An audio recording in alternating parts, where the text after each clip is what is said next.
তারা জানেন যে রাজনীতিতেই মাহফুজুল্লাহ সক্রিয় ছিল, দল করতো না সে। তার যে রাজনৈতিক চিন্তা, সেই চিন্তাকে নিয়ে সে সামনে এগিয়ে যেত। শহীদ প্রেসিডেন্ট জিয়া রহমান সাহেবের বইটা লিখতে তিনি প্রায় 5-6 বছর সময় নিয়েছেন। বেগম জিয়ার উপর বই লিখতে তিনি 4 বছর কাজ করেছেন এবং কোথাও কোনো ফাঁকি দেওয়ার কোনো প্রবণতা তার ছিল না।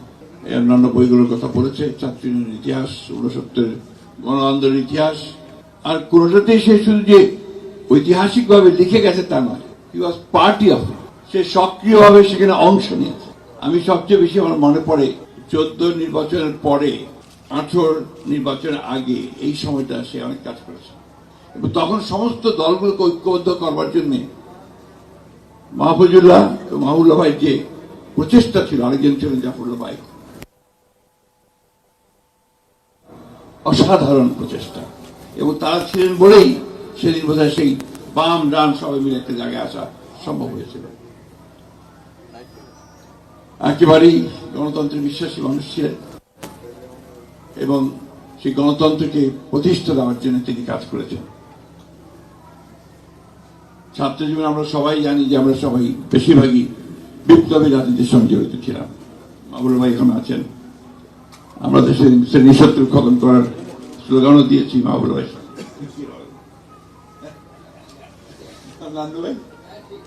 তো সেই শ্রেণী শত্রুর ব্যাপারটা যে সঠিক ছিল না, খতম করার ব্যাপারটা সঠিক ছিল না, এবং তারপরে আমরা যে আমাদের রাজনীতির যে চিন্তা ভাবনাগুলো পরিবর্তন সব মিলে যে একসাথে কাজ শুরু করেছিলাম।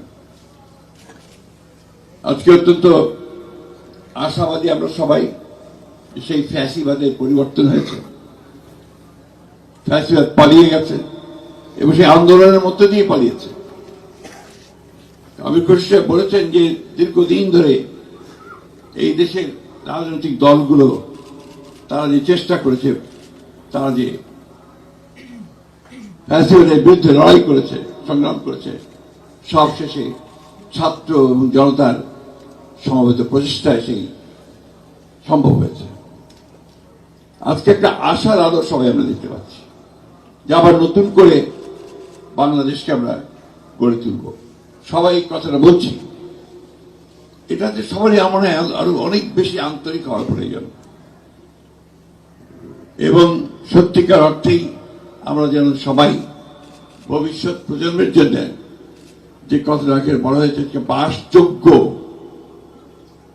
দেশ, তিতুমির বলেছে, সেই বাসযোগ্য দেশ তৈরি করার জন্য আমরা সবাই যেন কাজ করতে পারি। মাহফুজুল্লাহর প্রতি আমাদের সম্মান দেখানো তখনই সফল হবে, চূড়ান্ত হবে, যদি আমরা তার এই আরাধ্য কাজটা আমরা করতে পারি। আমাদের যখন অনেক বয়স হয়েছে, এখন এখানে সব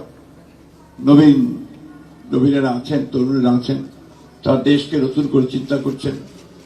সেই চিন্তার মধ্যে কিন্তু সবসময় একটা জিনিস আমার কাছে মনে হয়, যে কথাটা মনে রাখা সকলের দরকার, যে মাহবুবুল্লাহ যে কন্ট্রিবিউশন অথবা তারও আগে এই দেশকে সুন্দর করার জন্য যাদের অবদান, সেই অবদানগুলোকে যেন আমরা কখনোই ভুলে না যাই।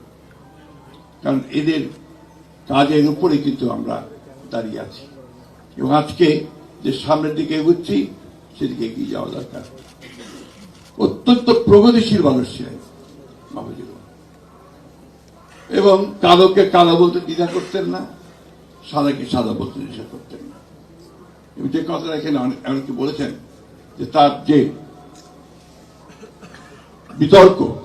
তর্ক, সেখানে তিনি অত্যন্ত সাবলীল ভাবে তার বক্তব্যটাকে এমন ভাবে উপস্থাপন করার সক্ষমতা যা ছিল যে সেখানে প্রতিপক্ষ সেখানে নিঃসন্দেহে পরাজিত হতো।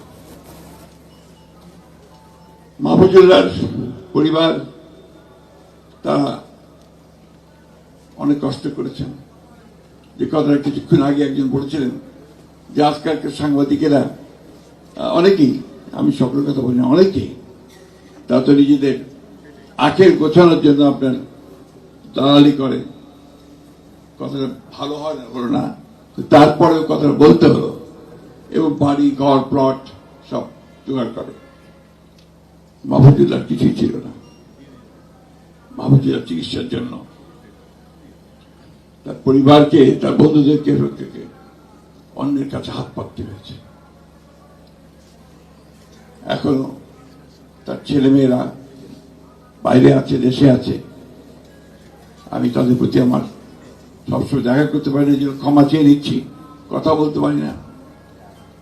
আমার খুব কষ্ট হয়, মাহফুজুল্লাহর কথা মনে হলে খুব কষ্ট হয়।